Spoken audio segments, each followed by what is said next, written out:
Hello and welcome to Access Sportsnet. Lakers, driven by your Southern California Honda dealers. I'm Chris McGee, the Hall of Famer, big game James Worthy, five-time champion Derek Fisher.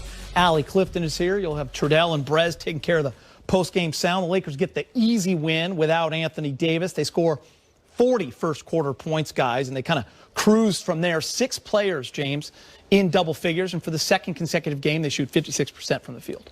Shared the ball pretty well, 32 assists total for the team. They came out and took Minnesota serious. Minnesota back-to-back games, a little short-handed without their star player, but didn't matter. The Lakers did a good job. Kuz coming out, replacing AD. I just thought they were very active on both ends of the court, got the fast break going. Pretty good defense. Yeah, one of the keys to, being or becoming a great team is the ability to, be intentional about knocking people out. Like James just mentioned, knowing that Minnesota was coming in off of a back-to-back, missing Karl Anthony Towns, clearly the better team, you go out, you send that message right away, you make tonight easy, prepare yourself for tomorrow and for the rest of your season. Great to get these kind of wins with LeBron in 26 minutes, not having to do too much to get him over the top. Happy for Kuz. Marc Gasol starting to get himself into a rhythm as well. Yeah, 9 players hit threes a couple of nights ago on Christmas, 7 tonight. Lakers are shooting the ball well after a slow start to the season. We saw the complete Marc Gasol game. He is standing by with Mike Trudell. All right, Marc Gasol, second straight game here at Staples Center. The ball's really popping around on offense. What have you seen from the early season development and how you guys are getting such good looks around the court? We just continue to move, share the basketball, obviously, with him, with that much talent offensively. We want to make it tough on defenses by moving the ball and helping each other. Hey, in the first quarter especially, you and Kuz had a nice little connection. You found him for 2 of those 4 3-pointers. We saw that in the preseason as well, Mark. What about his game seems to click with the way that you pass the ball? He moves. He moves without the ball. He does a great job. He has great size. He doesn't hesitate when he gets it. He has great confidence, and that's all very positive. You were playing without Anthony Davis, of course. That changed the lineup. We mentioned Kuz going into it. Does that tell you something about the depth as well, that you can have this effective of a performance like this, even if Minnesota was out without Karl Anthony Towns, I should say?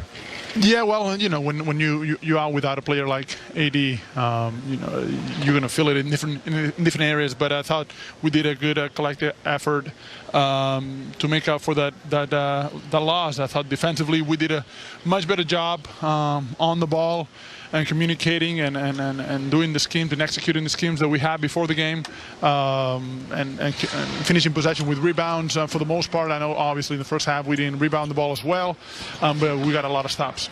And Mark, last one for you. Just wondering your early reactions to playing alongside LeBron James. You've been going against him for many years. What's it been like being on this side with him? He's a very unique player.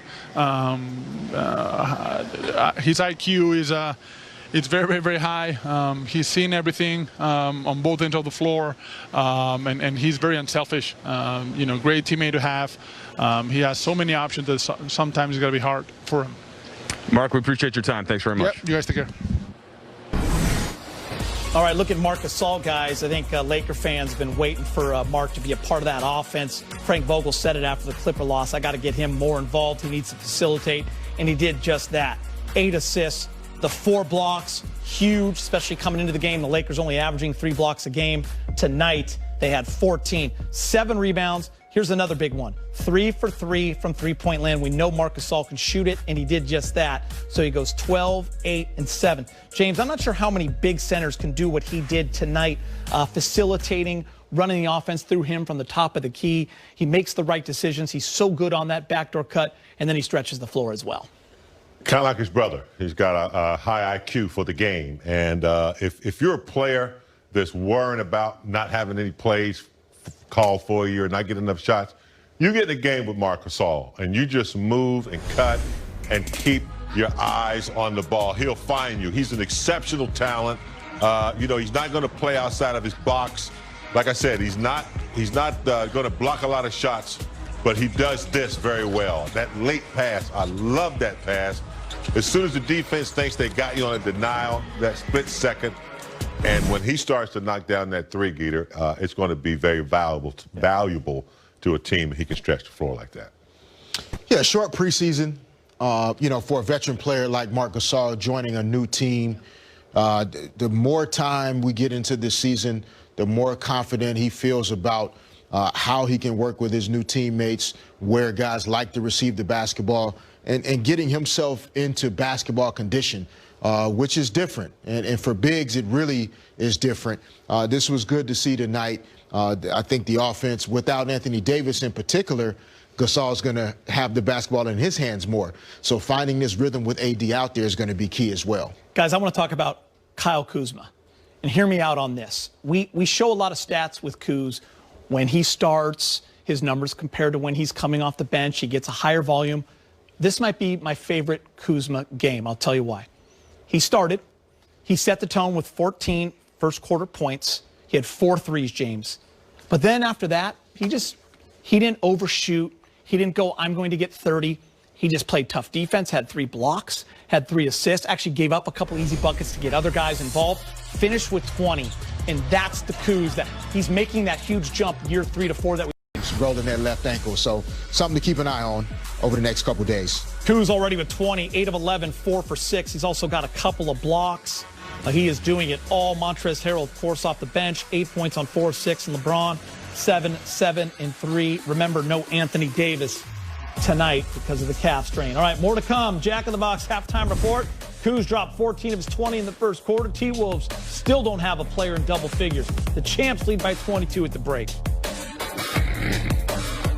Lakers basketball is brought to you by Jack in the Box. Try the new Cluck Sandwich Combo with a new thicker filet for $5.99. Only at Jack in the Box. Big Game James, I'll start with you. It's been all Kyle Kuzma, and it's not just the shooting. Obviously, the points we're used to, but he's doing everything. He's doing it under control. Great demeanor out there. Well, he had 2 blocks in the first quarter as well, so he's very active, taking advantage of the situation. You know, we knew he could do this. This is what he did when he first came to the Lakers. Remember the Summer League? But he had to learn how to play. He matured. But when called upon, we know that he can get the buckets. Decision-making, Fish, and the efficiency. Yeah, you can see in his eyes, like he's really under control. He's composed. He understands when he wants to shoot, when he wants to make a particular play. And, I think this is something that we've seen even prior to tonight with him coming off of the bench. And now he's just extending upon the great play that he's put out this season so far. Passed up a couple of buckets, too, to get other guys easy ones. Always good to see that. Montrezl Harrell makes the most of his minutes, 8 points in 13 minutes off the bench. Trez and the Lakers lead 67-45. Jack in the Box halftime report rolling on. You see that move right there? See that jump hook? D-Fish, we're getting used to Montrezl Harrell. You see the stats here, 68-45. Lakers on fire, 9 of 20 from 3. Montrezl Harrell getting it done off the bench with 8 points. Yeah, with the 8 points, we're consistently seeing that. Only 1 rebound at the half so far. So it looked to see him attack the glass in the second half, but we talked about this mid-range pull-up that he's been showing the confidence in, and then, of course, around the basket. I don't know if there's anybody better in the league so far in that restricted area. You know what? He'll sense if you're not ready to work hard, and if you're not ready to work hard, it's just going to be over. Great post-up moves, old-school post-up moves, jump hooks, power moves, very active. He's just a remarkable talent. 4 for 4 for mid-range this season. He hit 4 mid-range jumpers all of last season. He worked on his game, and it's showing. That does it for the Jack in the Box halftime report. Back to Bill and Stu after the break. Enjoy it. We'll see you in the post-game show. Hard work pays off. Hard work pays off, Fish. And LeBron now. Man, I got a show ready to go. I would love to sit down with Montrezl, man. North Carolina, he's a cool dude, man. Yeah. Tough dude. He's a man. We'll get him in here one day. Yeah, man. Now that he said that, I'm gonna go pick him up. There we go. Nah, I can't pick him up now, but when the time is right, we'll get together. Big Game Alley, we got a new segment. It's called Fish's Focus. Ooh. Brought to you by Morongo Casino Resort. Good time. Good time. Ooh, Fish's Focus. Montrezl Harrell, he's been a monster on the offensive glass. That's what I always loved about him when he was with Houston, when he's with the Clippers, because he kills other teams. Show us how he's doing the work early. Well, we talked a little earlier, right, about Dwight Howard, JaVale McGee's shot blocking being gone. One of the other areas that you're going to miss Dwight Howard and JaVale McGee is on the offensive glass. And Montrezl Harrell, You ain't is doing Fish's already Focus. showing us how much of a difference not only he's going to make himself, but the mentality of other guys going to the offensive glass. Montrez hiding out in the short corner here in this dunker spot, we like to call it, behind the defense. And when that shot went up, he was able to shoot in front of Dallas's player without vision, gets to the offensive glass. He and Markieff there battling, get to the foul line, getting free throw attempts for the Lakers, which they're going to be one of the league leading teams getting to the free throw line all season. Here, Montrez deciding, okay, I'm not close enough to crash the glass this time. Dallas likes to play in the open court. Let's get back, get our transition defense.